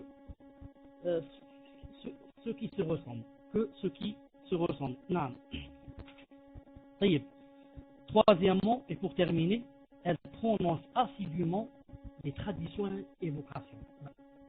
La pieuse, la musulmane, prononce assidûment les traditionnelles évocations. Je dis, apprendre les formules d'invocation que le prophète alayhi salam avait l'habitude de prononcer à diverses occasions aide la musulmane à fortifier son âme et à rattacher son cœur à Allah Azza wa Jal, à lui la puissance et la majesté. La Sunna nous a conservé de sublimes invocations que le prophète alayhi salam prononçait quand il entreprenait un bon nombre d'actes. Regardez, le prophète sallallahu alayhi wa sallam, du matin au soir, tout ce qu'il faisait, là, il y avait une évocation avec. Tout ce qu'il faisait, sa vie du matin au soir était adoration d'Allah Azza wa Jal. Dans des exemples, bon, qu'est-ce qu'il disait? Alhamdulillah alladhi ahyana ba'd ma amatana wa hiya al-nushur. Ou alhamdulillah alladhi ahyani. Ou bien d'autres évocations. Déjà, pour ouvrir les yeux, quand il a ouvert les yeux. Naam. Lorsqu'il quittait sa demeure, ou il retournait, avant et après ses repas, avant et après son sommeil, lorsqu'il mettait des habits neufs pour faire ses adieux à celui qui part en voyage, pour l'accueillir de son retour, etc., il y avait toutes les évocations. D'ailleurs, je vais vous dire une chose très importante. Plus une personne fait d'évocations, plus c'est un délit qu'elle n'a pas oublié Allah Azza wa Jalla. Il y a des gens qui ne font jamais d'évocations. Comme il y a des gens, par exemple, qui ne lisent jamais le Coran. Et certains le lisent, ou bien l'ouvrent, hein, pas pour le lire complètement, mais pour les faire une fois par an pendant le Ramadan. Il ouvre le Coran une fois par an pendant le Ramadan. Alors que le journal, il ne le rate jamais. Le Monde, le Figaro, il ne le rate jamais. Mais le Coran, une fois par an. Et d'autres ne connaissent Allah subhanahu wa ta'ala aussi que dans la salat. Dans la salat, subhanallah, alhamdulillah, Allahu akbar, qul huwallahu, dans la salat. Quand la salat se termine, s'il n'y a pas 4, 5, 6 heures, il n'évoque pas Allah subhanahu wa ta'ala, ni ne l'invoque, ni lui demande quelque chose. Alors que Allah subhanahu wa ta'ala, comme a dit le prophète sallallahu alayhi wa sallam dans le hadith sahih, qu'est-ce qu'il a dit? Il a dit que Allah ta'ala devient courroucé si on ne lui demande pas. Naam. Allah ta'ala yaghdab idha la yustal ou lam yustal. Hadith sahih. Allah subhanahu wa ta'ala, si lui deux choses, naam, il devient courroucé. C'est-à-dire, c'est exactement le contraire de l'être humain. L'être humain, quand tu lui demandes des choses, il devient courroucé. Il te dit ça suffit, tu me demandes beaucoup de choses, ça suffit. Allah Ta'ala, c'est tout à fait le contraire. Si tu lui demandes pas, non, mais tu ne demandes pas beaucoup, il devient courroucé contre toi. Vous savez pourquoi? Car ne pas lui demander, c'est comme si tu disais, sans le voir, tu dis, je n'ai pas besoin de lui. Non, je me suffis à moi-même. Je n'ai pas besoin de faire des doigts ni de demander, je suis riche, je suis en bonne santé, j'ai tout. Non. Alors que Allah Ta'ala veut de toi, même si tu es le plus riche, le plus fort, que tu montres que quoi? Que tu es le plus fort, que tu es le plus faible et le plus pauvre. Allah Ta'ala voudrait de toi que tu sois ainsi. Tu montres que tu es toi très faible et que tu es toujours très pauvre. Non. Et que tu es tout le temps avec les mains levées en train de lui demander des choses. En train de lui demander des choses. Ou bien au moins en train de faire des évocations. Quand tu t'habilles, quand tu te lèves, quand tu t'assois, quand tu manges, quand tu sors, quand tu rentres. Naam, dans la rue, subhanallah, alhamdulillah, la ilaha illallah, Allahu akbar, subhanallah, alhamdulillah, la ilaha illallah, Allahu akbar, subhanallah, avec ma langue, subhanallah, alhamdulillah, subhanallah, alhamdulillah. Ça. Taïb. Il a dit ici, le prophète sallallahu alayhi wa sallam n'entamait presque aucun acte sans invoquer Allah. Il n'entamait aucun acte sans invoquer Allah. Sans l'implorer de bénir sa démarche et lui inspirer la rectitude. Il demande à Allah Ta'ala de lui inspirer la rectitude et de le guider vers le bien et le protéger du mal et c'est l'erreur. Cela est satisfait par les traditions authentiques, la sunna authentique, figurant dans les recueils des hadiths. Le prophète alayhi salam avait l'habitude d'enseigner ces formules d'invocation et d'évocation à ses compagnons et de les inciter à les prononcer aux moments appropriés. Une musulmane consciencieuse et soucieuse de purifier son âme doit apprendre le possible de ces formules, conformément à la tradition du prophète alayhi salam et de ses compagnons. Elle doit les prononcer, ces formules, autant que possible, dans les circonstances où il est recommandé de les faire. Ainsi, quand elle fait comme ça, son cœur sera plus attaché à Allah Azza wa Jal. Son âme se purifiera et sa foi s'accroîtra. À notre époque, la femme musulmane affamée besoin de cette énergie spirituelle qui lui permet de purifier son âme et de s'écarter des tentations et des fléaux qui ont rabaissé les femmes dans les sociétés égarées du droit chemin. Le prophète alayhi salam a d'ailleurs prévenu de ce phénomène en disant: j'ai vu l'enfer et j'ai constaté que la majorité de ses habitants sont des femmes. Une musulmane qui a bien suivi les enseignements de sa religion doit donc suivre le droit chemin et multiplier les bonnes œuvres pour éviter cet horrible destin vers lequel les diables de toutes sortes s'acharnent à l'attirer. Voilà, Inch'Allah Ta'ala, ce que je voulais dire pour aujourd'hui. Voilà ce que je voulais dire. Je vais répondre juste aux questions et vous quitter. On va aller très vite, Inch'Allah Ta'ala. Ubaydillah, tafadhali. Wa alaykum salam wa rahmatullah wa barakatuh. Abu Salama, es-tu là, Inch'Allah Ta'ala? Écrit numéro 1. Inch'Allah, prépare-toi pour lire la question. Inch'Allah, prépare-toi pour lire la question. Zayd, Inch'Allah Ta'ala, si tu es prête, écris ta question. Le temps que l'autre se prépare. Tafadhali. Assalamu alaikum wa rahmatullahi wa barakatuh. في صوت يا شيخ؟ تسمعون صوت؟ في صوت يا شيخ؟ تسمع صوت؟ حياكم الله. Écris-moi un, Inch'Allah, si vous écoutez. Alhamdulillah.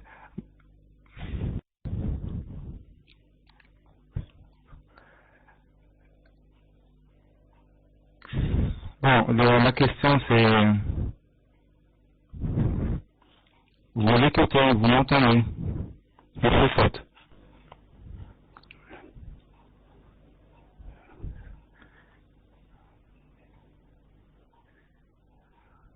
Oui, ma question... Alhamdulillah. Bon, ma question c'est... Est-ce que le fait de mettre simplement des chaussettes cache ma aura? Alaykoum salam wa rahmatullahi wa barakatuh.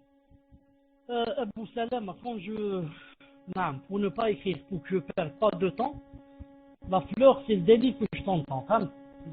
La fleur c'est le délit que j'entends. Que je suis là, etc. Je réponds en disant Abdallah ou Ubaydallah.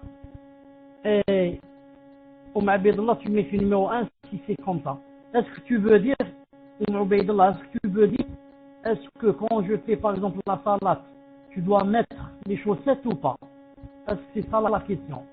Ou bien est-ce que quand je sors dans la rue, je dois mettre des chaussettes ou pas? Est-ce que c'est ça la question? Car je n'ai pas bien comprise. J'attends, Inch'Allah. Abu Salma, est-ce que tu es là? Taïb, tu pas sûr n'est pas là. Ta sœur n'est pas là. Taïb, Naïla, j'attends ta question. Fadal Abu Salam. Salam alaikum. Salam alaikum. Une femme a fait appel à un marabout pour marier son fils qui ne voulait pas du mariage. Aujourd'hui, son fils est marié. Aujourd'hui, son fils est marié grâce à ce sur. Et la femme regrette et c'est que Et c'est quand ce qu'elle a fait, et ce que qu'elle a fait, c'est haram, quel est le statut du mariage et que doit faire la mère pour se repentir. Wa alaykoum salam wa rahmatullahi wa barakatuh. En passant, je te dis, mon frère Abou Salma, que le sang chez toi arrive très mauvais ici. Non, je ne sais pas si c'est seulement chez moi ou chez tout le monde. Non, de toute façon, je lis, sinon j'aurais très mal compris ce que tu dis. المهم, une femme a fait appel à un marabout pour marier son fils qui ne voulait pas de mariage. Aujourd'hui, son fils est marié grâce à et la femme regrette et sait que ce qu'elle a fait est haram. Quel est le statut du mariage et que doit faire la femme pour se repentir? Non.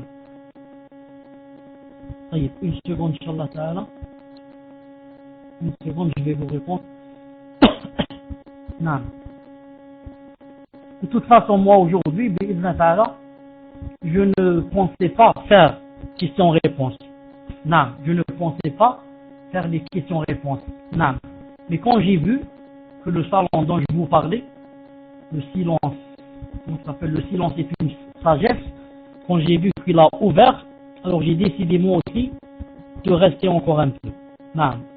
Car si je ferme, beaucoup de vous, pas vous qui êtes des talibés ou ilm, talibou ilm, beaucoup de nouveaux qui sont dans la salle vont joindre l'autre salon.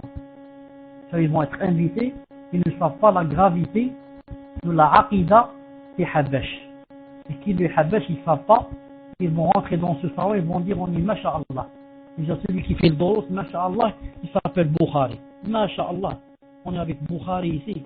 Donc, Masha'Allah, on va prendre le breeding. C'est pour ça que je vais encore patienter un peu, je demande à Allah subhanahu wa ta'ala qu'il m'écrive ça dans le djihad. D'accord? Dans le djihad.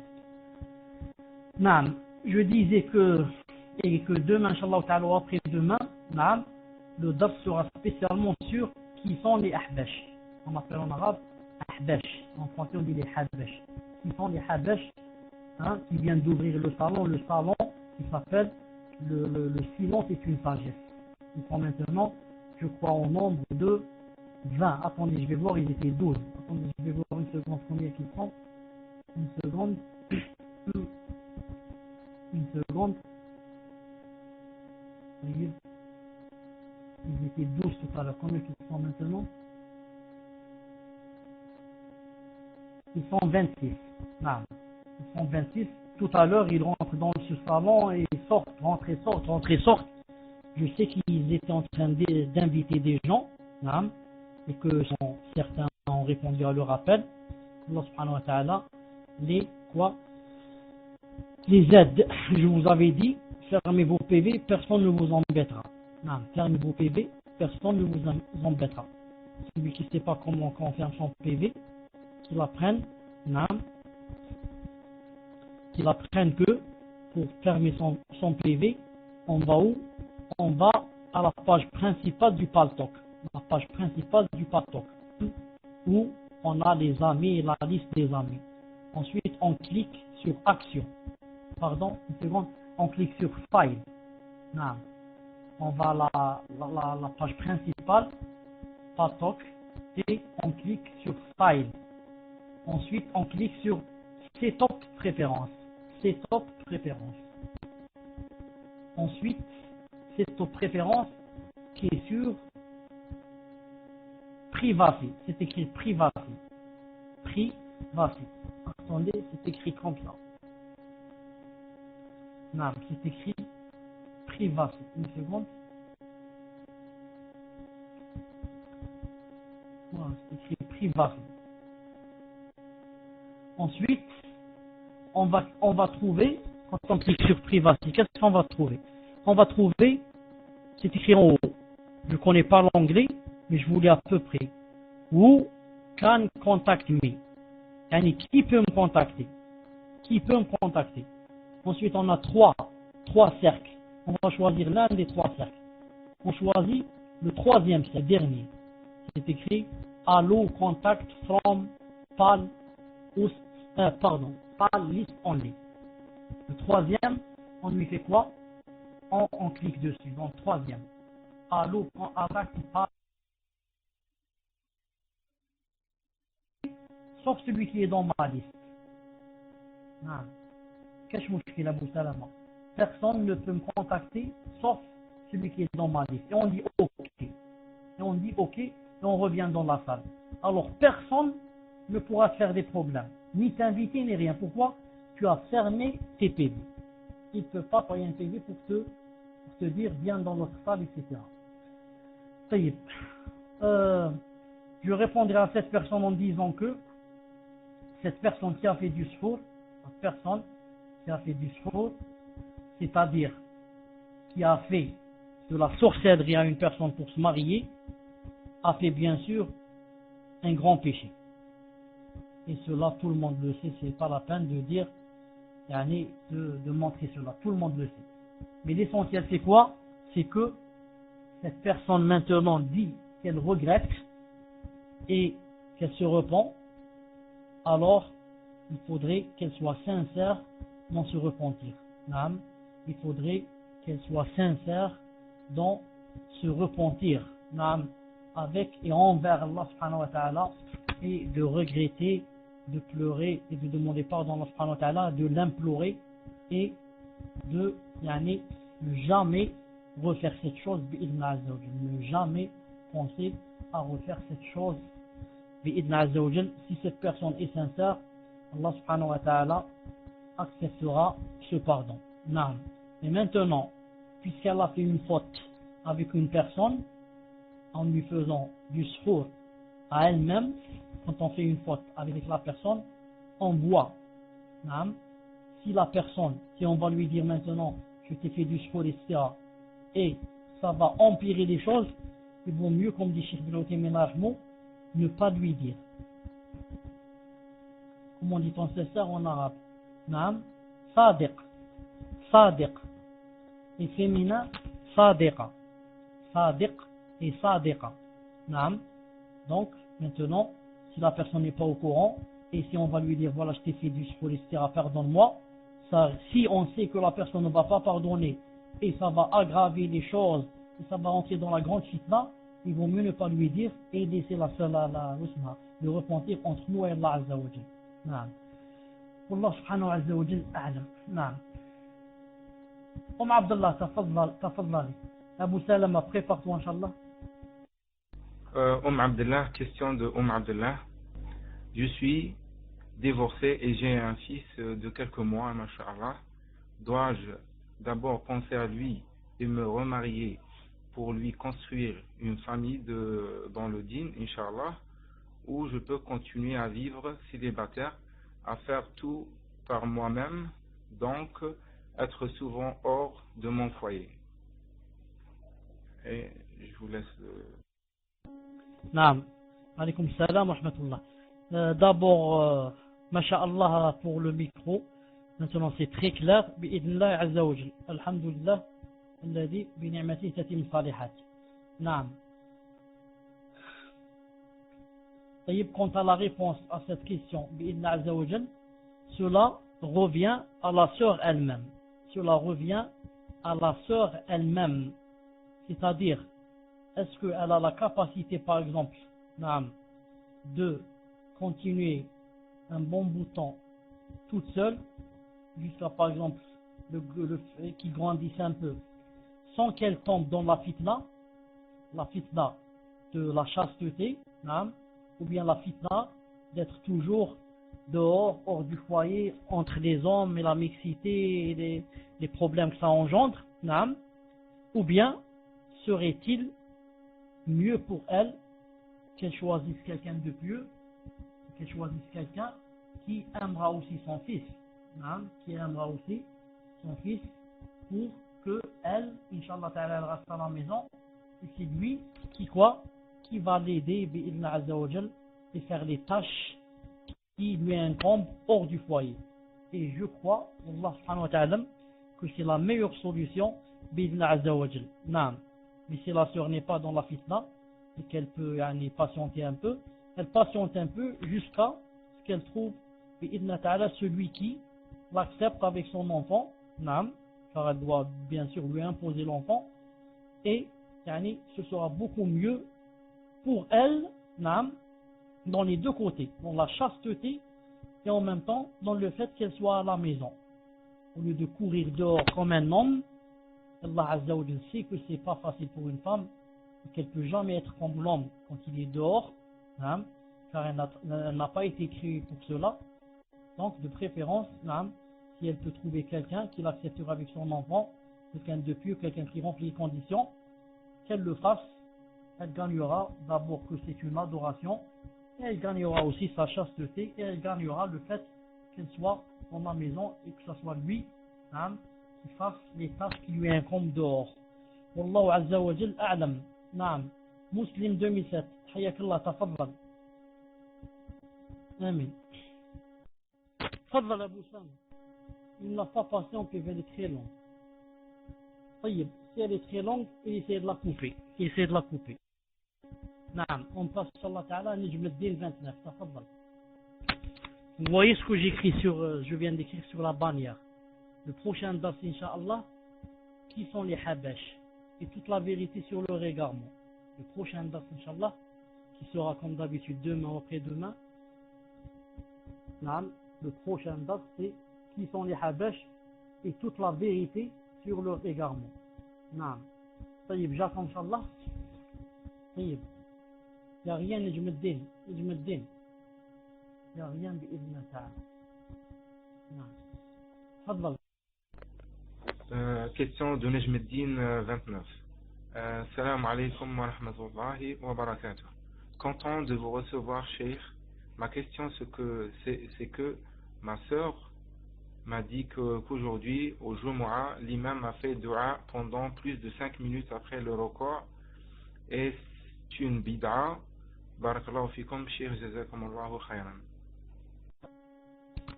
Wa alaykum salam wa rahmatullahi wa barakatuh. Naam, ce que vient de faire le imam, c'est une bid'a. Une bid'a qui n'a aucune base ni aucun délit, ni dans le Coran ni dans la Sunna. Naam, il n'y a pas de dua dans le ruku' ni dans la salat hadi ni dans salat al-Jumu'ah. Naam, ni dans cette salat ni dans salat al-Jumu'ah. Naam, s'il a fait des doigts, c'est une bid'a. Mais on ne peut pas dire, car on n'est pas sûr, que c'est une bid'a, car quand il est dans le ruku', peut-être qu'il disait Subhanallah al-Azim, Subhanallah al-Azim, Subhanallah bihamdi, Subhanallah al-Azim, et il a fait ça pendant 5 minutes. Je ne sais pas ce qu'il a dit exactement, car il n'a pas dit à haute voix. Naam, tfadal Nijm al-Din. Vous l'entendez, c'est-à-dire, vous entendez ce qu'il disait pendant le ruku'? C'était à haute voix. Naam, c'est une bid'a. Naam, c'est une bid'a bid'a Azza wa Jalla. Si vous rencontrez l'imam, dites-lui, donnez-nous un délit qui dit que pendant le ruku', le vendredi, on peut faire des doigts. Naam. طيب مسلم تفضل. وفيك بارك الله. D'accord, j'ai compris. Donc l'imam a fait le qunut, c'est-à-dire après avoir terminé le ruku', il a dit Sami Allah liman hamidah, et il a commencé à faire les doigts. Ce qu'on appelle doigt al-qunut et doigt nawazil. Sûrement qu'il a fait comme ça. Naam. Cette chose, si on veut la faire,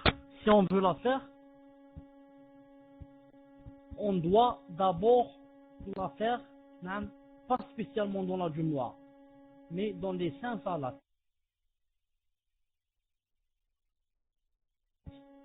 Pas spécialement dans une des salats. Et la deuxième condition, c'est l'avis le plus fort des savants, c'est quoi?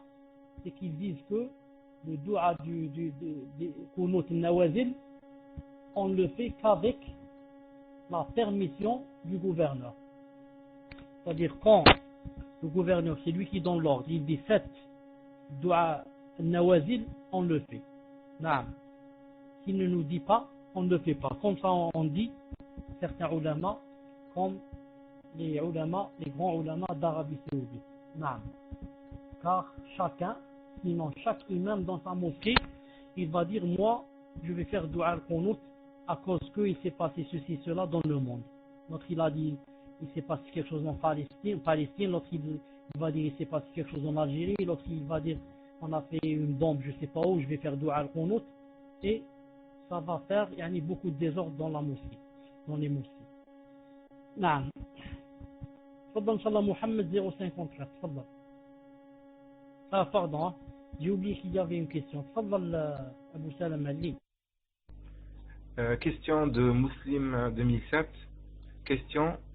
Et je me suis marié avec ma cousine. On a fait l'acte de mariage chez la doule. Il y avait le père de ma femme comme tuteur, mais il n'y avait pas de témoin. Et est-ce que mon mariage est valable? Si c'est non, qu'est-ce que je dois faire pour régler cette situation? Naam. Wa alaykoum salam wa rahmatullahi wa barakatuh. J'avais répondu une fois et dit une chose, et ensuite j'avais dit que j'allais demander que ce serait mieux. En effet, j'ai parlé de cette situation. Naam. Non, une seconde.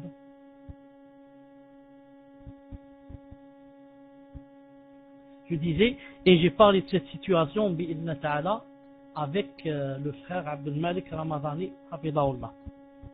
Car je vous avais dit qu'il y a un avis qui dit, et c'est un avis masha'Allah qui est fort, il dit que si la sœur qui a fait ce mariage c'est basé par exemple sur un hadith qui dit par exemple un madhab, un rite par exemple Hanafi qui dit que par exemple c'est pas obligé ceci cela, et en se basant sur cela, même si ce n'est pas vrai, on dit que l'acte est valable. Pourquoi? Parce que cette personne n'a pas fait des choses en se basant sur sa tête, mais sur des choses même si elles sont faibles. Certains ulama ont dit maintenant c'est trop tard, l'essentiel elle s'est basée sur des choses même si elles sont faibles. Et ça c'est l'avis que j'avais lu d'un des grands ulama.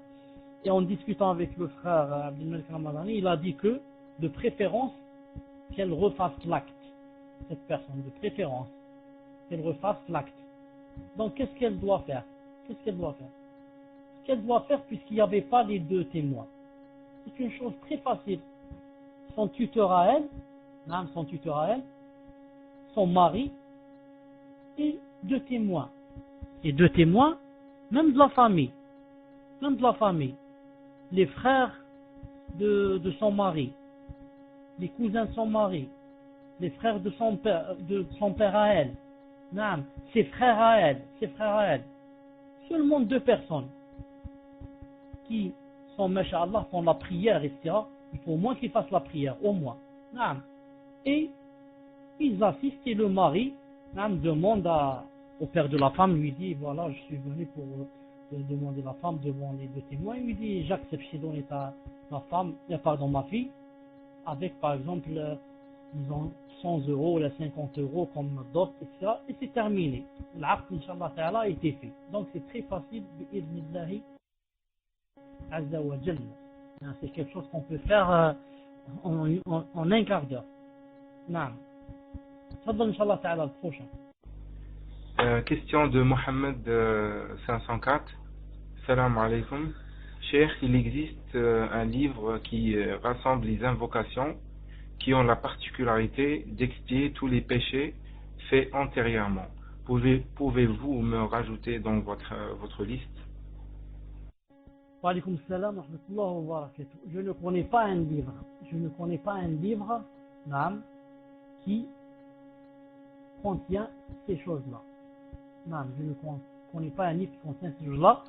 Bien au contraire, je voudrais vous dire que les livres qui ont des titres où c'est écrit par exemple les évocations acceptées, dua al-mustajab, les duas qui sont acceptés. Il y a beaucoup de livres c'est écrit comme ça. les doigts acceptés, les doigts exaucés, et comme ça. Tout cela n'est pas vrai. Non. Il te remplit un livre avec plein de doigts, il te dit si tu lis ces doigts, classe, ils sont acceptés d'avance. Alors tout le monde sait que pour qu'une doigt sourate salvatrice aussi, naam, les sourates aussi, sourates qui enlèvent les péchés, etc. Tout cela n'est pas vrai, bi'idna azza wa jal. Ce qui est vrai, c'est que quoi? C'est que si tu remplis les conditions, tu ne manges pas le haram, tu ne bois pas le haram, tu ne t'habilles pas de haram, tu t'éloignes du haram au maximum, naam, tu choisis les moments où c'est exaucé, tu choisis l'adhan, tu choisis lorsque les guerriers se rencontrent, tu choisis le voyage, tu choisis la pluie, tu choisis où il y a le hadith qui dit que c'est exaucé. Tu choisis les bons moments, salat al-asr, après salat al-asr, Jumu'ah, et comme ça, Inch'Allah ta'ala, ce sera bi'idna ta'ala accepté. Non. Mais dire qu'il y a un livre spécialement où il y a les doigts comme ça, je vais les lire, classe, je vais être accepté, ce n'est pas vrai, bi'idnillah azza wa jal. Barakallahu fik ya film sans titre. Non, film sans titre, barakallahu fik. Mohamed 054, Inch'Allah ta'ala 0504, pardon. Dès que je commencerai à mettre des frères sur ma liste, Inch'Allah ta'ala, je n'oublierai pas de te mettre parmi les premiers, Inch'Allah ta'ala. Non, je n'ai pas commencé à mettre des noms sur ma liste, sauf ceux qui, je les mets pour les bloquer, bi'idnillah azza wa jal. Je les mets pour les bloquer, bi'idnillah azza wa jal. Naam, Inch'Allah ta'ala. تفضل le prochain Inch'Allah. Abu A, تفضل. طيب, peut-être que Abu A n'est pas là. Muslim Medina, تفضل. La question de Abu A. Salam alaikum wa rahmatullahi wa barakatuh. Qu'Allah vous préserve. Je voudrais savoir si les rappels et les invocations après les 5 prières obligatoires sont à faire à mi-voix ou avoir baissé. Y a-t-il une différence concernant ceci avec les adkar et dua du lever et du coucher du soleil, c'est-à-dire soir et matin? Barakallahu fik, Cheikh. Alaykoum salam wa rahmatullah. Abu Salama fi صوت. Abu Salama fi صوت. Fi صوت. Alhamdulillah. Une seconde, Inch'Allah ta'ala, une seconde. Je disais pour les adkar, pour les invocations après les 5 prières, on les fait à voix basse. À voix basse, ça veut dire, je m'entends moi-même, c'est tout. Je bouge mes lèvres comme ça et je m'entends moi-même. Il se peut que celui qui soit à ma gauche ou à ma droite, il se peut qu'il ne m'entende pas. Pourquoi? Parce que c'est une chose entre moi et Allah subhanahu wa ta'ala. Maintenant, si je l'ai fait un peu à voix haute, ce n'est pas interdit, ni une bid'a ni haram. Surtout si j'ai dans l'intention de faire apprendre à celui qui est à mes côtés, pour lui faire apprendre ce qu'il doit dire. Alors je l'ai fait là carrément à voix haute. Si c'est pour apprendre les enfants ou là pour apprendre ma femme ou là, je l'ai fait à voix haute pour qu'elle m'entende et apprenne. Comme faisait Abdullah ibn Abbas, radiyallahu ta'ala anhu, quand il faisait la prière du mort, il lisait Surat al-Fatiha à voix haute. Et quand il terminait, il disait juste pour que les gens sachent que Surat al-Fatiha, ça se lit dans la prière de Janaza, la prière du mort. Car beaucoup de gens croient que la prière du mort, on fait seulement des doigts, on ne lit pas le Coran. Alors lui, il lisait à voix haute pour que les gens apprennent. La même chose pour les autres invocations. La même chose pour les autres du lever, du coucher, du matin et du soir. La même chose. Car la règle générale dit que les évocations et invoquer Allah Ta'ala et faire les doigts et adkar, on les fait à voix basse. Comme a dit Allah Azza wa Jalla dans le Coran, en parlant de Ibrahim, il a dit إِذْ نَادَى رَبَّهُ نِدَاءً خَفِيًّا. Nida'an il a appelé Allah Azza wa Jal d'un appel khafiya. Khafiya à voix basse, khafi, qu'on n'entend pas. Et Allah Azza wa Jal, le verset très clair de Sourate Al-A'raf, où Allah Ta'ala dit وَاذْكُرْ رَبَّكَ فِي نَفْسِكَ, et invoque Allah Ta'ala fi nafsik, en toi-même, tadarru'an, avec humilité, wa khifatan, khifatan, yani doucement, doucement, yani à voix basse. Et mieux encore, il a ajouté wa dun al-jahr min al-qawl, et sans lever la voix, dun al-jahr, sans que tu lèves ta voix, doucement à voix basse. Sourate Al-A'raf, naam. Donc la base, la règle dans les douas, c'est de les faire à voix basse, sauf si on a un autre but, comme par exemple d'apprendre aux gens. Sauf si on a un autre but, comme j'ai dit, par exemple d'apprendre aux gens. Naam. Bint Mohammed, tafadhali. Wa fikum barakallah. C'est muslim, tafadhal muslim. Naam, tafadhal. Najm al-Din a dit, je vais faire une doua, Inch'Allah, pour que Cheikh me rentre dans sa liste, bi'idnillah. Sans que tu fasses de doua, Najm al-Din 29. Si tu veux maintenant, je te rentre dans la liste. Et tu ne pourras plus jamais rentrer dans mon salon. Quiconque je le mets dans la liste, je le bloque. Allez, maintenant, ta doua est exaucée. Je vais te mettre dans ma liste. Allez, alhamdoulilah. Je vais te mettre maintenant, Inch'Allah, comme ça tu seras content. Tu vas dire, alhamdoulilah, ma doua a été exaucée. Car quand même, je ne suis pas avare. Toi, tu veux rentrer dans ma liste, je ne suis pas avare.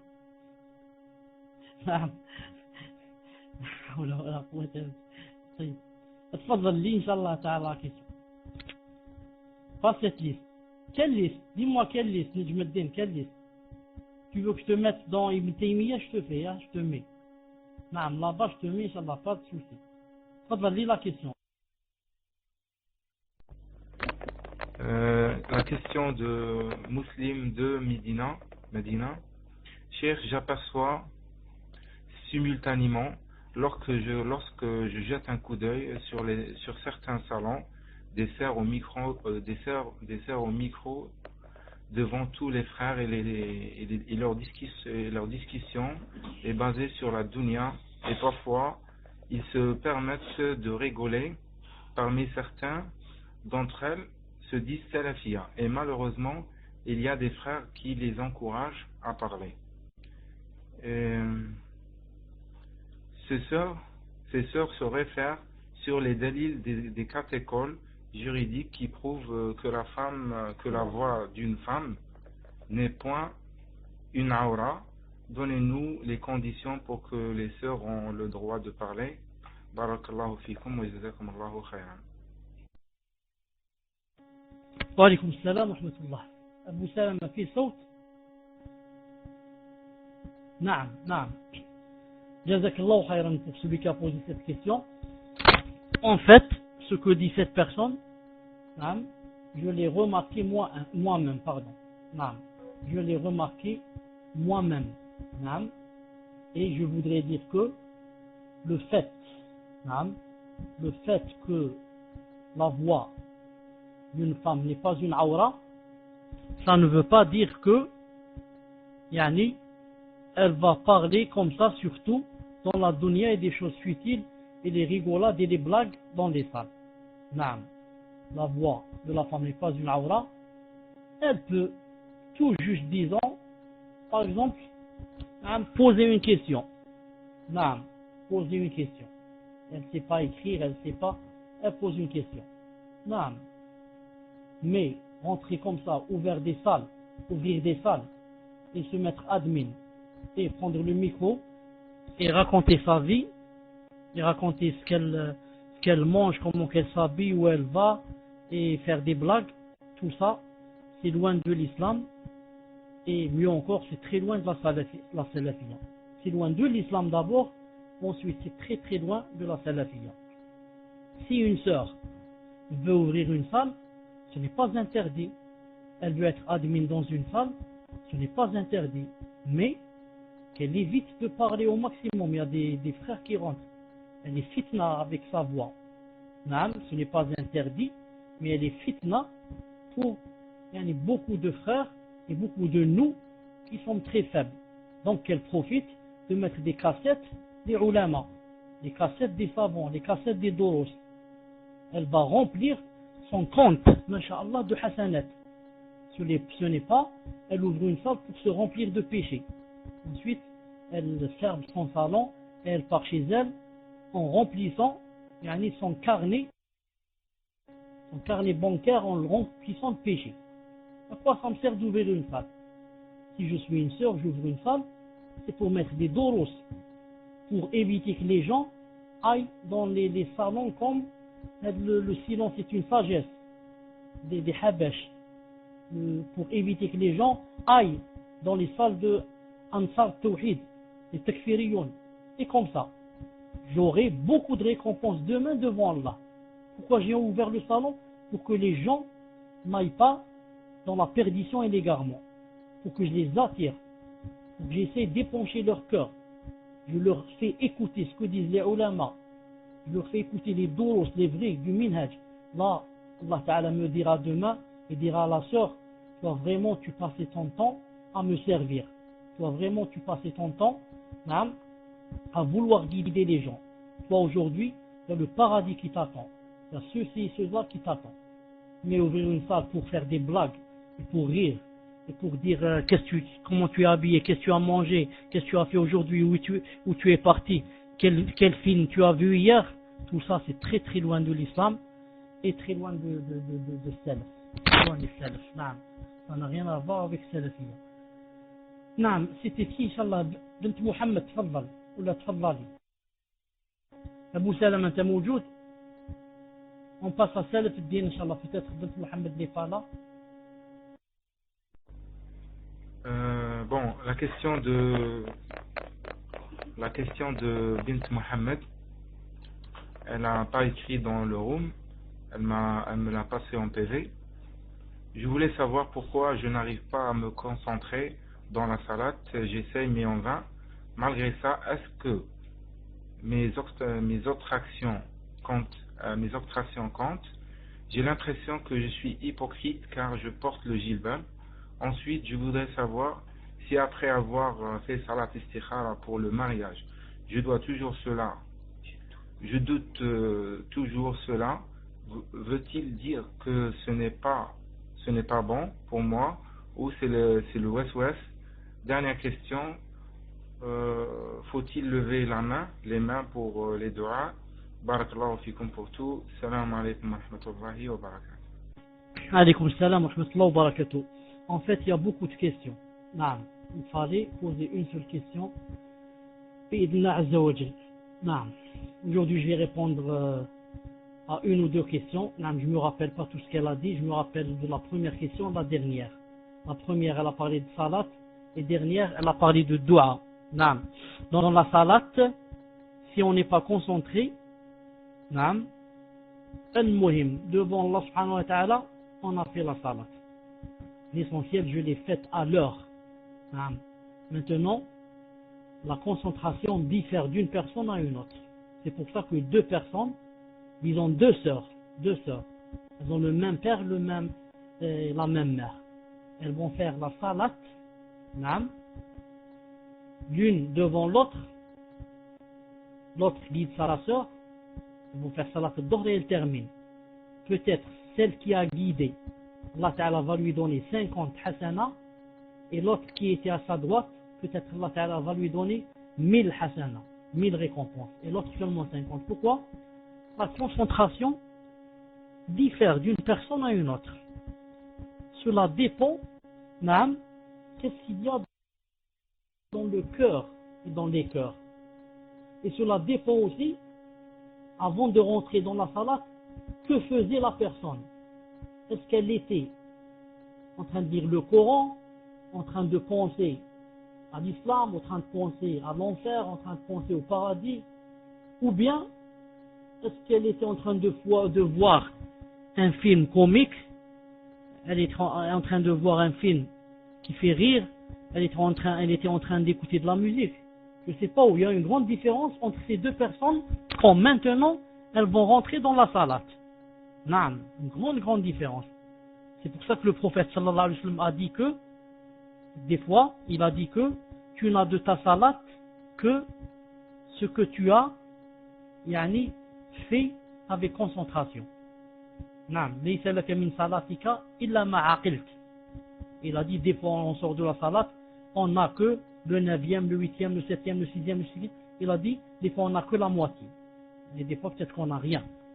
Mais l'essentiel, je l'ai fait. J'ai fait la salat. Donc si tu veux avoir un peu de concentration dans la salat, essaye avant de rentrer dans la salat, naam, de te préparer pour la salat. Naam, de penser à ce que tu vas faire la salat. De lire le Coran avant de rentrer dans la salat, de faire déjà la nafila avant de rentrer dans la salat, et comme ça. Naam. Quant à la dernière question, c'était pour les doigts. Naam, de préférence pour faire des doigts, on lave les mains. Pardon, on lève les mains, pas on lave. On lève les mains. De préférence pour faire des doigts, on lève les mains bi'idhn azza wa jalla. Sauf dans les endroits où on ne lève pas. Sauf dans les endroits où on ne lève pas, comme après la salat, etc. Mais en général, si on est assis comme ça, ou bien on veut faire des doigts, on lève les mains pour faire les doigts, comme ça en général, bi'idhnillahi azza wa jalla. Pour le mariage, on fait ça istikhara et on place sa grande confiance en Allah azza wa jalla en lui demandant de nous choisir. Naam, de nous choisir et on attend. Quand quelqu'un se présente, si on voit que ça marche, c'est que Allah Ta'ala nous a choisi cette personne. Si on voit que ça ne marche pas, il y a des problèmes, c'est que Allah Ta'ala n'a pas voulu cette personne et qu'il y a une meilleure que cette personne qui va venir. Mais il faut toujours et beaucoup avoir confiance en Allah Azza wa Jalla.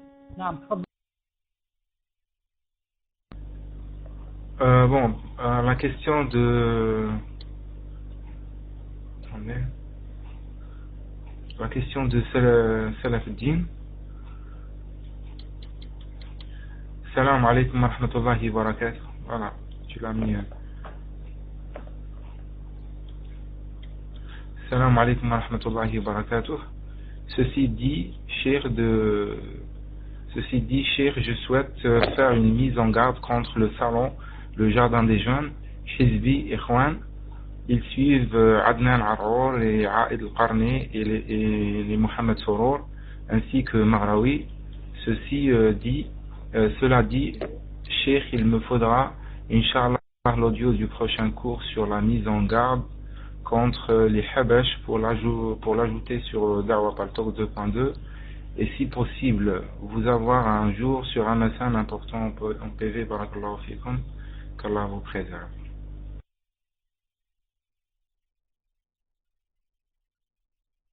Naam, wa alaykum salam wa rahmatullahi wa barakatuh.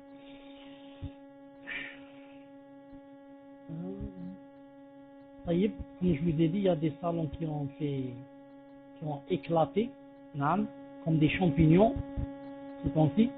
Mais sachez, Inch'Allah Ta'ala, sachez que ils ne tarderont pas beaucoup. Naam, sachez que, bi'idhna Ta'ala, ils ne tarderont pas beaucoup. Parce qu'ils n'ont pas, naam, quoi dire. Ils n'ont pas quoi dire et ils vont commencer à piétiner. Pourquoi? Ils n'ont pas le vrai. Ils n'ont que le faux. Donc, le faux, ça se termine vite. Naam. Et ce qui est d'Allah subhanahu wa ta'ala ne se termine pas. Donc, il